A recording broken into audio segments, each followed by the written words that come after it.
Hey, what's up? I'm Channel Pup, fanboy supervillain, and today we're going to be talking all about the PlayStation 5 Pro that was announced yesterday. Feel like this console generation's been kind of dragging its feet? Well, surely throwing more money at the console itself will fix that. Key questions being how much more, and are they serious? Subscribe, patron, link in the description below, you know what to do, thank you so much. PlayStation 5 owners have been having a good time over the past week with Team Asobi's Astrobot game, bringing the 3D mascot platformer back into vogue while utilizing the PlayStation 5's unique features. It's a colossal expansion to the Astro's Playroom game that comes free with every PlayStation 5, which is also a spectacular game. I haven't had the chance to play Astrobot yet because I don't have the money for it, because I spent it all on a PS5 Pro. Just kidding, no I didn't. But I definitely intend on purchasing it.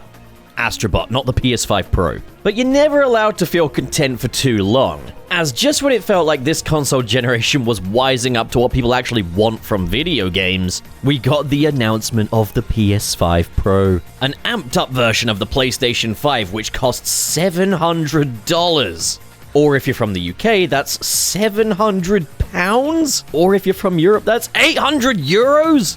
Okay, first of all, somebody needs to help Sony out with the conversion rate. If the PS5 Pro is $700, it should cost £540. That is the conversion rate from dollars to pounds. In fact, I've even been a little generous towards Sony because I rounded it up. It's actually £537.16. The fact that the console is going for £700 means that the conversion rate would make this $912.20. Sony are actively charging people from other territories more for having the audacity to be from there. The euro gets it the worst though. $700 to euros should be €635.72. Instead, they're paying 800 euros. That's nearly 200 euros more than what they should be paying, which works out at $880.98 United States dollars, which is actually not as bad as the pound. I'm doing these calculations in real time. But immediately, $700 is an insane price for a console. And to factor in how much more it costs in other parts of the world, not even going to touch that one down there. Out of the gate with the price, Sony, you are ridiculous. This console is going to have to be shit hot to justify anything even close to that USA price, let alone the fucking UK and Europe ones. That is genuinely insane. What could this possibly be? For that price, I'm expecting the PS6 to have come early. For that price, I am expecting a console with the power to resurrect everybody's dead pets. Vertical stand sold separately. Okay, great. We're really off to the races with this thing. Okay, so let's look at what the PlayStation 5 Pro can do. Starting with the basics. It includes a 2TB SSD.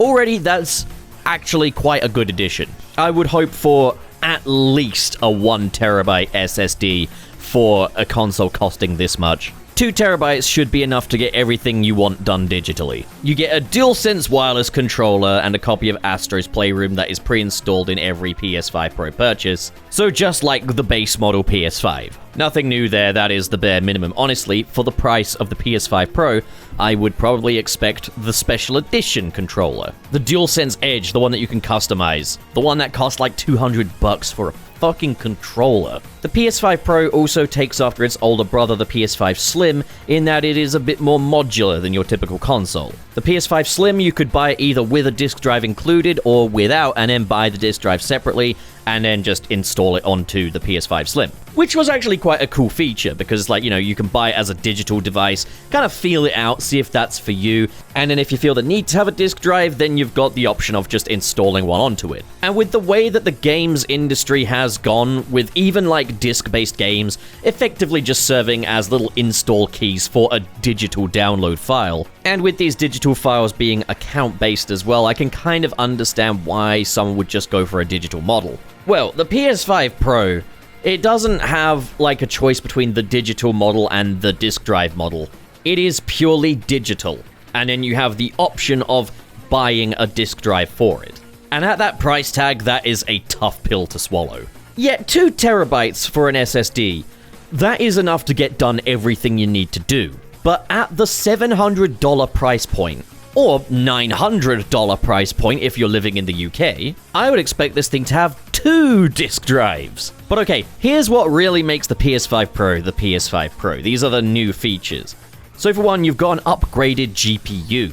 It has 67% more compute units than the current PS5 console and 28% faster memory. I'm pulling this from the PlayStation blog now.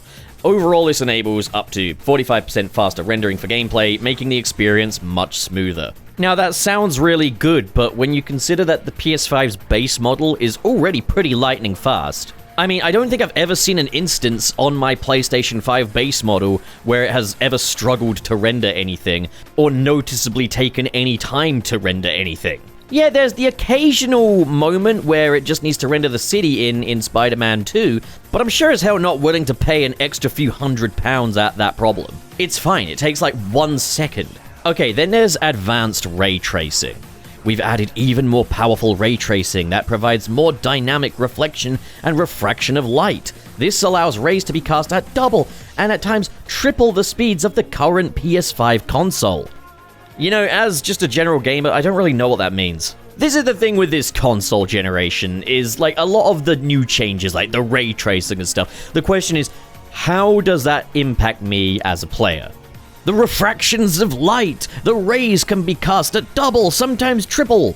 Okay, but what does that mean though? One thing I could safely say is that playing Spider-Man 2 on the PlayStation 5, we've all tried to recreate that shot from Spider-Man 3 where he's looking at his reflection in the building, but if you do it with a very detailed suit like the Raimi suit, it looks really crispy in the reflection. And that's because, like, it has to reflect so much, reflecting the whole city, the lighting, and the model as well, so those reflections have to be fairly low quality. Is that what this is? Is that what this is gonna fix? Because again, cool, not $700 cool. And then the last part, AI-driven upscaling. We're also introducing PlayStation Spectral Super Resolution, an AI-driven upscaling that uses a machine learning-based technology to provide super sharp image clarity by adding an extraordinary amount of detail.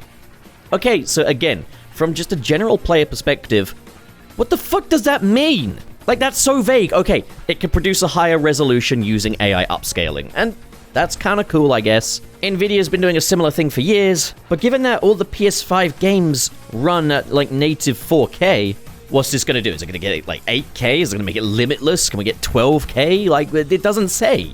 Previous console generations, they were advertised based on, look how good the graphics look. Look, everything can look real now if it wants to. Your games can look like movies. Now it's, look at the light refraction, extra rays, machine learning-based upscaling.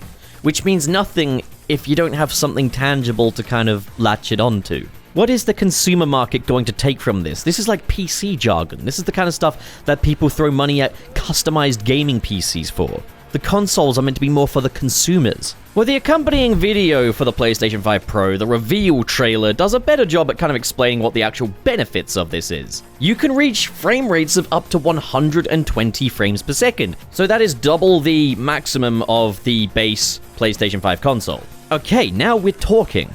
But the small print says feature only available on select PS5 games that have been enhanced for the PlayStation 5 Pro when compared with the PlayStation 5.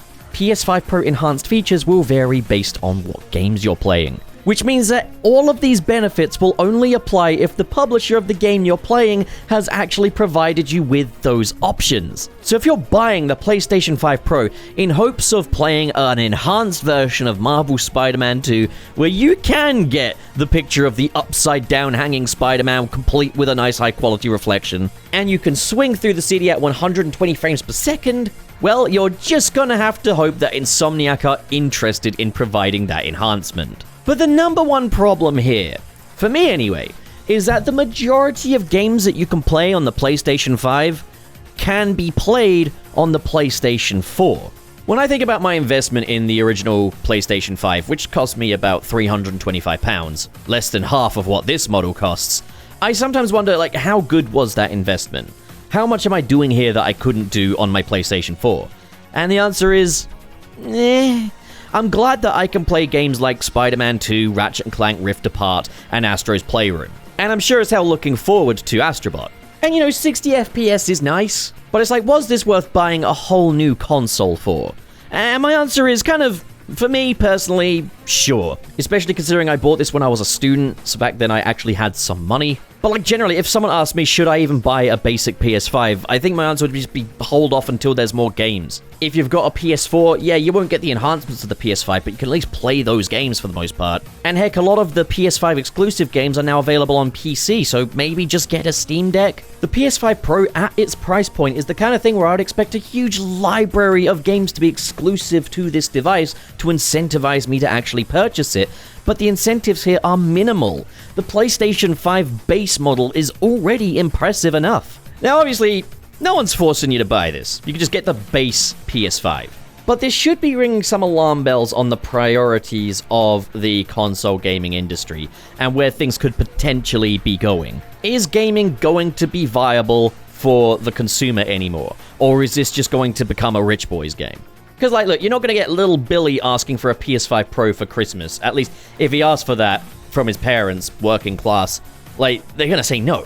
All this feels like to me is a chance for PlayStation to offer an alternative to the people that like buying gaming PCs. That like to have things like 120 FPS. That want to play on like an 8K monitor. People who are bothered by even the slightest tiny little bit of render slowdown. This in no way feels geared up towards your general consumer. You know what I think they could do to actually make this a bit more worthwhile? Would be if they announced that Steam is coming to the PS5 Pro exclusively. That way you've got a much bigger library of games to play. Because that's what this feels like to me. It feels like they are trying to dethrone PC gaming with the PlayStation 5 Pro. And when you look at the specs and you look at the price from that kind of angle, it doesn't seem as bad. The problem is purely that game library. On a high-spec PC, you can play pretty much anything. On a Steam Deck, which costs way less than a PS5 Pro, you can play pretty much anything. The other benefit of the Steam Deck is you can take it around with you. It's portable. The PS5 Pro, the specs are there,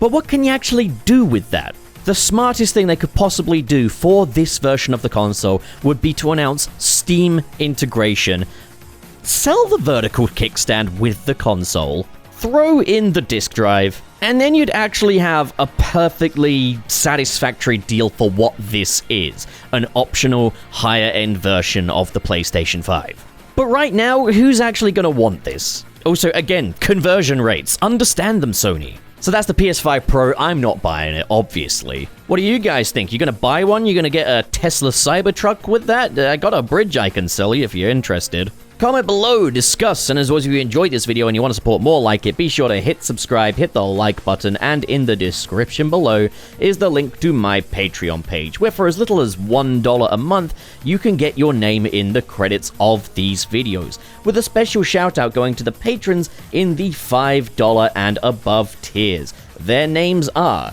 Chohenshin, KB, RT0, CalX, Hypes, Sad Goku, SSS06, Kale Bennett, Ken K, Mr. SP, Biotin.